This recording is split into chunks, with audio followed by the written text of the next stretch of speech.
زمانے بھر میں یہ قاعدہ ہے کہ جس کا کھانا اسی کا گانا۔ حضرت حکیم الامت فرماتے ہیں کہ زمانے بھر میں یہ قاعدہ ہے کہ جس کا کھانا اسی کا گانا، تو جن کا ہم کھا رہے ہیں انہی کے پھر گیت ہم گا رہے ہیں۔ کائنات ارضی اور سماوی پر سب سے بڑا، سب سے شاندار، سب سے خوبصورت، سب سے ٹھنڈا، سب سے امن والا جو انقلاب ہے وہ میرے نبی پاک نے برپا۔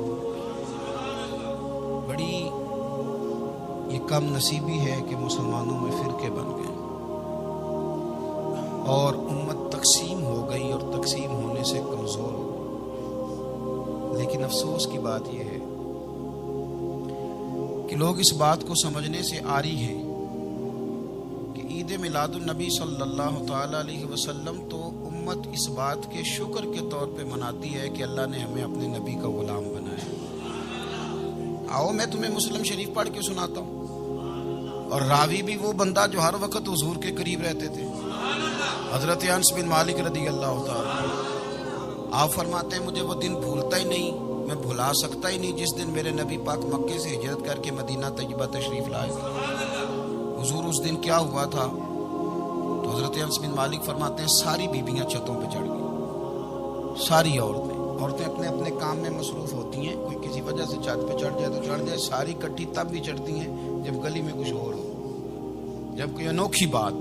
ساری بیویاں چھتوں پہ چڑھ گئیں، بچے درختوں کے ساتھ چمٹ گئے، اور فرماتے ہیں کہ 70 کے قریب لوگ حضور کی سواری کے آگے تھے اور باقی سینکڑوں کی تعداد سے سواری کے پیچھے تھے، اور فرماتے ہیں یہ الگ منظر تھا۔ اور یہ مسلم شریف میں نعرہ موجود ہے، مسلم شریف میں یہ صحیح مسلم میں موجود ہے کہ جب حضور مدینے آ رہے تھے تو مدینے والے نعرہ لگاتے تھے یا محمدہ یا رسول اللہ، اور چلتے ہوئے لگا رہے تھے یا محمدہ یا رسول اللہ کا وہ نعرہ لگا رہے تھے۔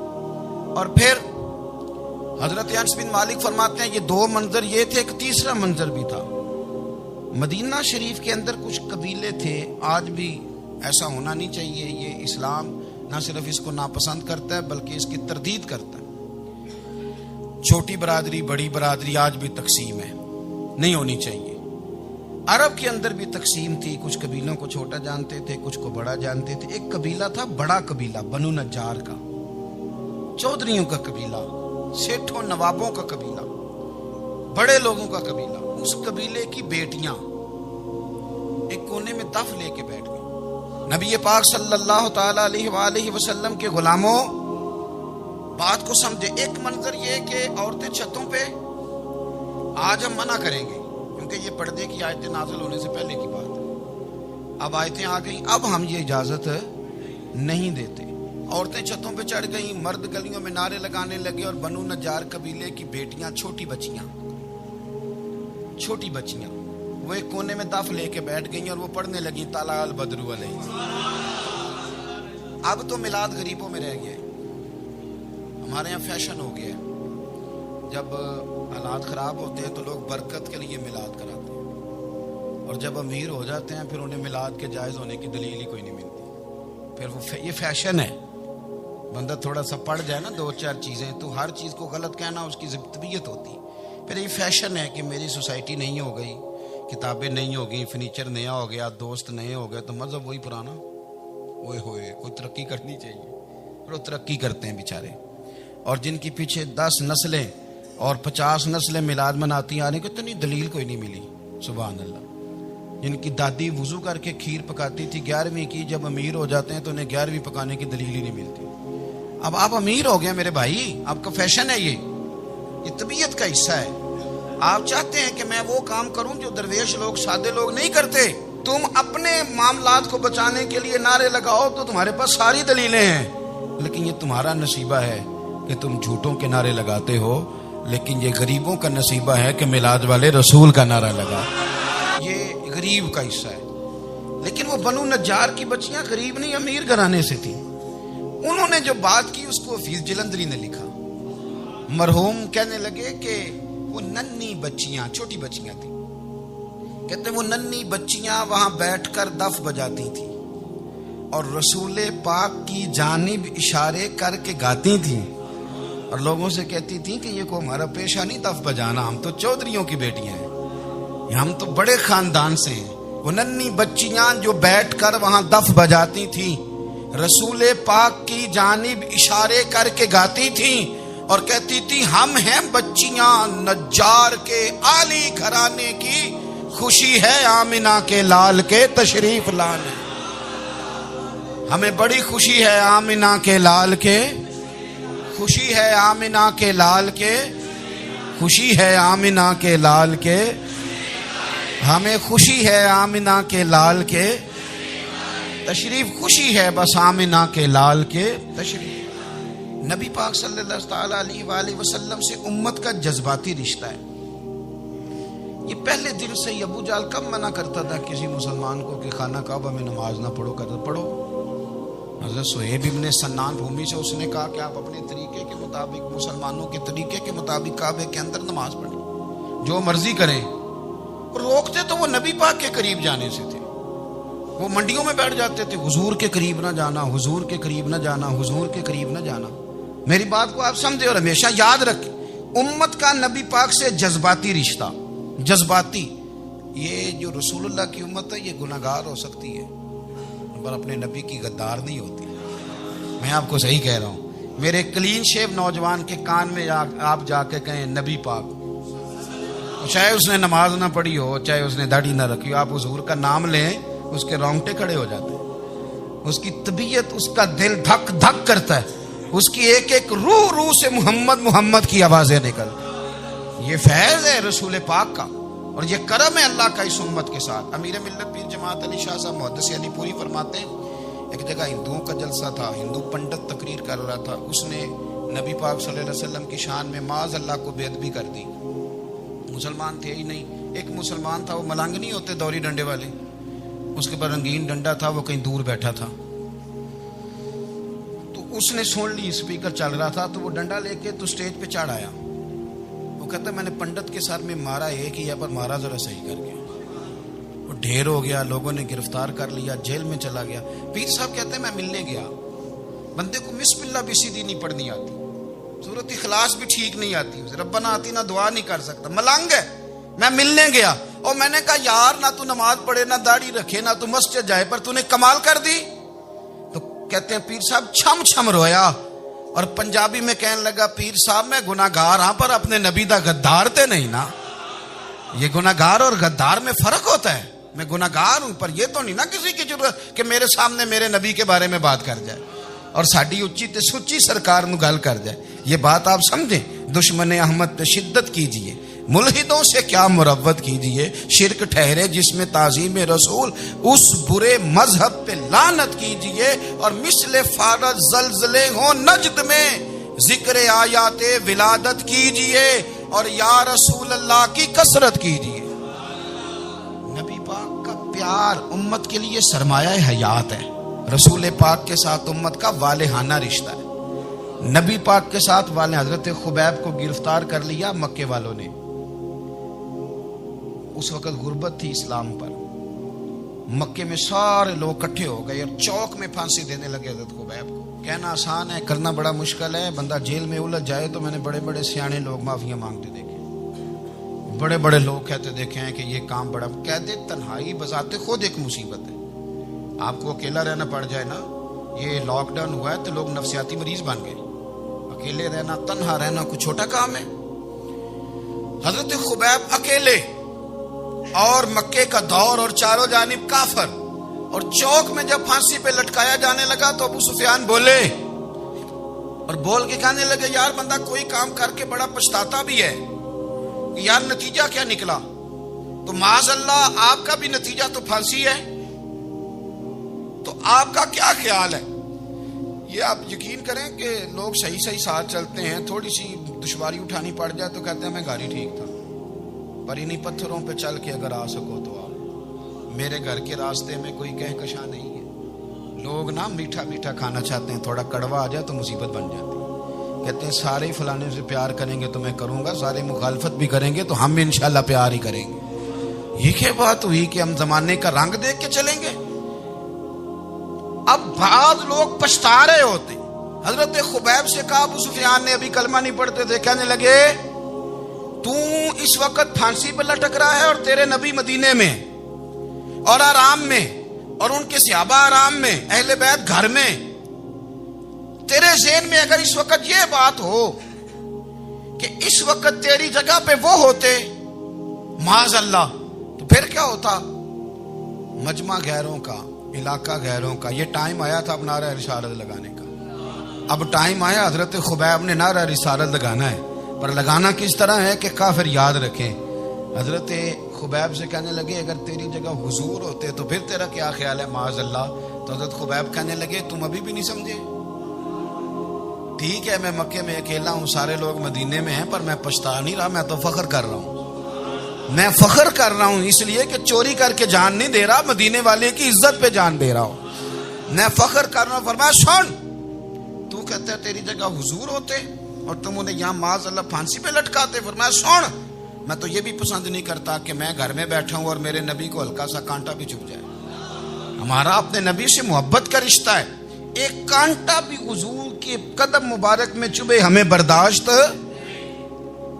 مجمع ان کا تھا، نعرے لگ رہے تھے، ہم نے مسلمان پکڑ لیا، لیکن حضرت خبیب نے اکیلے، اللہ کرے آپ کو میری بات کی سمجھ آئے، اللہ کرے آپ کو سمجھ آئے، اکیلے جب پھانسی کے تختے کے قریب نعرہ لگایا نا کہ میں تو کانٹا بھی نہیں چبھنے دوں گا اپنے نبی کو، اب سارے ہار گئے۔ اب اس ایک جملے نے نا ان کو شکست خوردہ کر دیا، اب بول کچھ نہیں سکتے تھے، گردنیں جھک گئیں، اور جب سناٹا چھایا تو ابو سفیان ساتھ والے سے کہنے لگا باقی ساری باتیں اپنی جگہ پر ہیں، پر اصحاب محمد سے پیار تو بڑا ہی کرتے ہیں نا، اور وہ کچا رنگ للاری والا جیڑا چڑھدا تے لیندا رہندا، اے عشق تیرے دا رنگ محمد چڑھ جائے پھر نہیں لیندا۔ کہا یار پیار تو یہ کرتے ہیں نا، اس میں کوئی شک والی بات؟ اس پیار سے کافر ڈرتا ہے۔ نبی پاک کے ساتھ جذباتی وابستگی، حضور کے ساتھ غلاموں کا جذباتی رشتہ، اور نبی پاک صلی اللہ تعالی علیہ وسلم کی آمد پر تشکر کے جذبات۔ امام رازی نے لکھا ہے کہ حضرت موسیٰ کلیم اللہ علیہ السلام نے تورات کی تختیوں کے اندر ایک امت کا ذکر پڑھا کہ جو امت گناہ کا ارادہ کرے گی تو گناہ لکھا نہیں جائے گا جب تک کر نہ لے، اور نیکی کا ارادہ کرے گی تو رب ان کی نیکی لکھ دے گا، اور جب وہ کر لے گی تو اللہ 10 گنا اجر عطا کرے گا، اور وہ ایسی امت ہوگی کہ جن کے چہرے قیامت کے دن نور کی طرح چمکیں گے، اور وہ امت ہوگی جن کی اللہ تعالیٰ زمین ساری پاک فرما دے گا، جہاں نماز پڑھیں گے نماز ہو جائے گی۔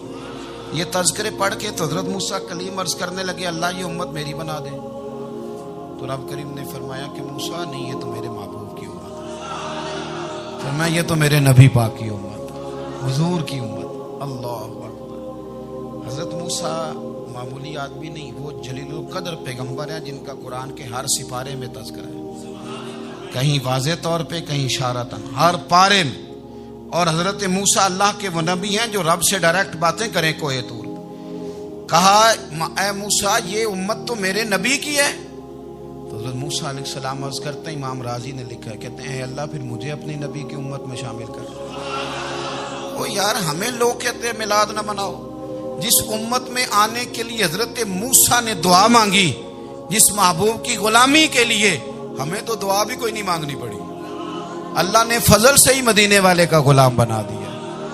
ہم حضور کے تذکرے نہ کریں، ہم تشکر نہ کریں، ہم نبی پاک صلی اللہ تعالی علیہ وسلم کی نعت نہ پڑھیں، ہم حضور کے آنے پر جشن کا اظہار نہ کریں، ہر وہ جائز طریقہ جس سے اظہار خوشی ہو سکے وہ میلاد پہ کرنا چاہیے، اور اس کے لیے اسباب بنانے چاہیے۔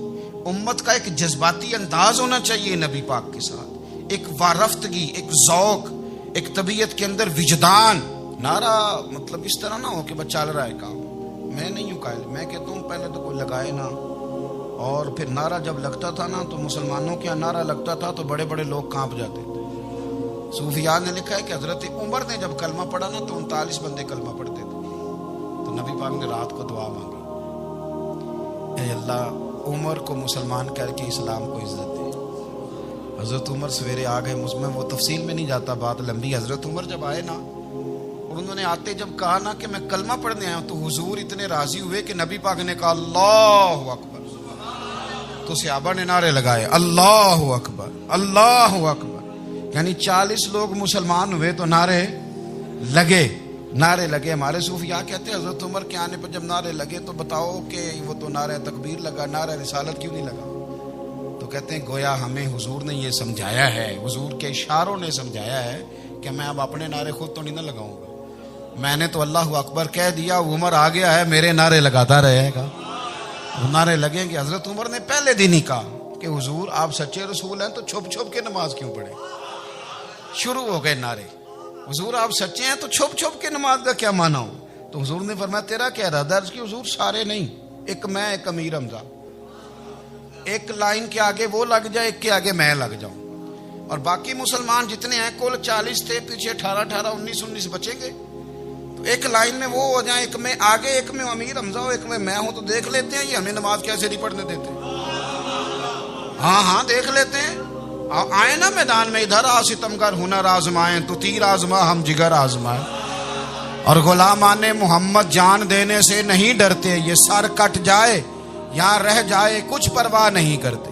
فرمایا بھی پتہ چل جاتا ہے نا، ایک لائن میں حضرت امیر حمزہ ہو گئے، ایک میں حضرت عمر ہو گئے۔ پہلے یہ مارتے تھے جو حرم شریف میں مسلمانوں کے طریقے پہ نماز پڑھتا تھا، یہ جلوسوں کی بڑی برکت ہے، اندر بیٹھے رہے نا چپ کر کے، نکل جائیں تو پتہ کچھ بھی نہیں چلتا۔ جب نکلتے ہیں لوگ کہتے ہیں جلوس کیا معنی ہے، تو میں بتاتا ہوں نا جلوس کا معنی کیا ہے۔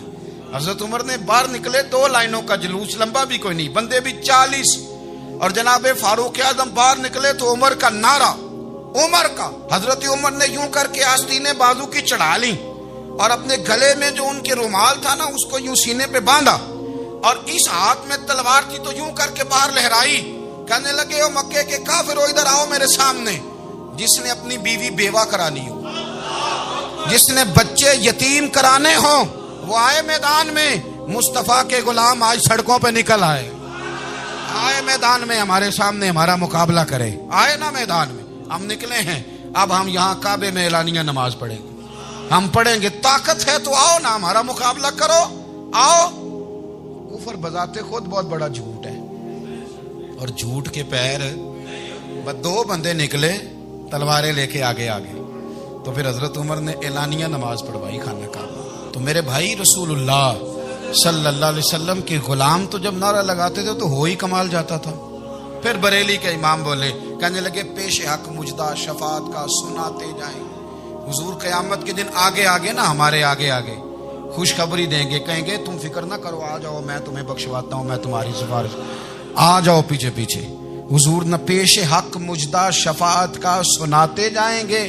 یقین کریں بریلی کے امام کو بھی بڑا ہی رنگ آتا ہے بیان کرنے کا، کہنے لگے آپ روتے جائیں گے، اللہ کو منانا ہے نا حضور نے، کہتے ہیں پیش حق مجدہ شفاعت کا سناتے جائیں گے، آپ روتے جائیں گے پر ہم کو ہنساتے جائیں گے، باغ جنت میں محمد مسکراتے جائیں گے، پھول رحمت کے گریں گے ہم اٹھاتے جائیں گے، اور حشر میں ہوگا ہمارا داخلہ اس شان سے ہم یا رسول اللہ کا نعرہ لگاتے جائیں، ہم یا رسول اللہ کا نعرہ۔ امام راضی کہتے ہیں حضور نے ایک رکا پکڑا چھوٹا سا، ایک بندے کو لوگ دوزخ میں لے کے جا رہے ہیں۔ اچھا مجھے ایک بات بتاؤ، فیصلہ پہلے ہو گیا ہے، اللہ کے سامنے ہوا ہے، اور فیصلہ ہو گیا اور طے ہو گیا کہ دوزخ میں جانا ہے، وہ قریب پہنچ گئے دوزخ کے، تو حضور نے دیکھ لیا، اور بتایا کس نے؟ حضرت آدم نے۔ حضرت آدم کہنے لگے حضور وہ آپ کے غلام کو دوزخ میں لے جا رہے ہیں۔ نبی پاک آگے گئے، کیا پڑھتے ہیں ہمارے بھائی؟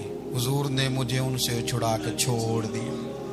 نبی پاک صلی اللہ علیہ وسلم آگے گئے، فرمایا ادھر آؤ، کہاں لے کے جا رہے ہو؟ اللہ کے سامنے فیصلہ ہوا ہے نا، فرشتوں نے کیا ہے نا، فرشتے کو کسی سے بددیانتی تو نہیں نہ کرتے، فرشتوں نے جو کیا ٹھیک کیا ہے نا، کیوں لے کے جا رہے ہو؟ سونے گناہ زیادہ ہے، نیکیاں تھوڑی ہیں، فرمایا میرے سامنے تو کسی فرشتے نے نہیں کہا کہ سونے معاذ اللہ ہم کو بے ایمان ہے، ہماری کوئی سے زد چل ساڈا کو بننا سان جائے دے نال، بھائی میرا مطلب ہے صحیح تولا ہے، فیصلہ ہے، فرمایا دوبارہ تولو۔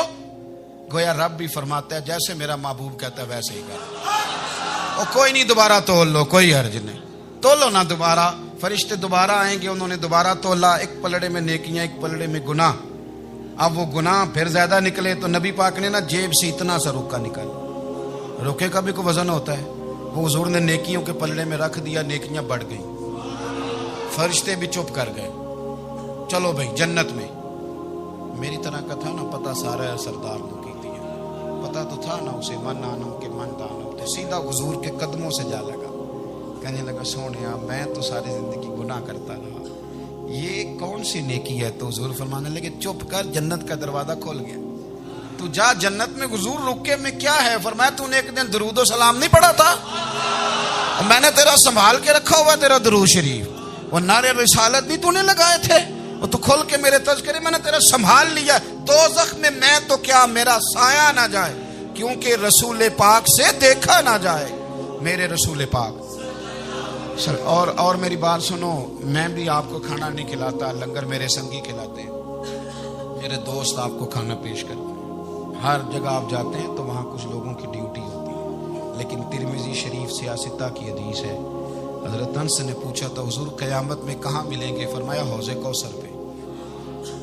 حضور وہاں انس پانی پلائیں گے کہ بلال پلائیں گے کہ سہیب پلائیں گے؟ فرمایا نہیں, امت پیاسی آئے گی تو میں اپنے دست مبارک سے پانی پلاؤں. حضور وہاں نہ ملے تو فرمایا پل صراط پہ آنا, امت گزرے گی تو میں رب سلیم کی دعائیں کروں گا. تو اعلیٰ حضرت فرماتے ہیں جب حضور دعا کر رہے ہیں تو ڈرنے کی ضرورت کیا ہے؟ خدا کی رضا چاہتے ہیں دو عالم, خدا چاہتا ہے رضائے محمد, رضا اب پل سے وجد کرتے گزری کہ ہے رب سلیم دعائے محمد صلی اللہ ہو. حضور وہاں ملاقات نہ ہوئی تو پھر اس حدیث کو بھی یہ حدیث مضبوط کر دے گی. حضور فرمانے لگے پھر میزان عمل پہ آ جانا, امت کے عمل تول رہے ہوں گے اور میں کامیابی کی دعائیں مانگ رہا ہوں گا. تو جس کے لیے حضور دعا مانگیں گے ناکام ہوگا, ناکام ہوگا. اپنے بچوں کو حضور کی محبت سکھائیں, نبی پاک صلی اللہ علیہ وسلم کی غلامی کریں. آپ کا رشتہ نبی پاک کے ساتھ مضبوط ہونا چاہیے, آپ کے تعلقات حضور کے ساتھ مضبوط ہونے چاہیے. اور آپ نے دائیں بائیں نہیں دیکھنا کہ پراپوگنڈا کیا ہے, لوگ کیا کہہ رہے ہیں. لوگوں کو دیکھ کے جو لوگ رستہ بناتے ہیں وہ پیچھے رہ جاتے ہیں. آپ نے یہ دیکھنا ہے کہ میرا حضور سے نسبت کا تعلق مضبوط ہے. کوئی کدھر جا رہا ہے اس سے ہمیں کوئی تعلق. اس وقت عالمی حالات کیا ہیں, قومی حالات کیا ہیں, معاشی حالات کیا ہیں, جرنلسٹ کیا کہہ رہے ہیں فلانے کے, ہمیں اس سے غرض نہیں ہے. ہمیں تو اتنا پتہ ہے کہ ہم نے اپنے نبی کو راضی کرنا ہے. تو اس لیے خوبصورت محافل کا ذکر کریں, خوبصورت درود شریف پڑھیں.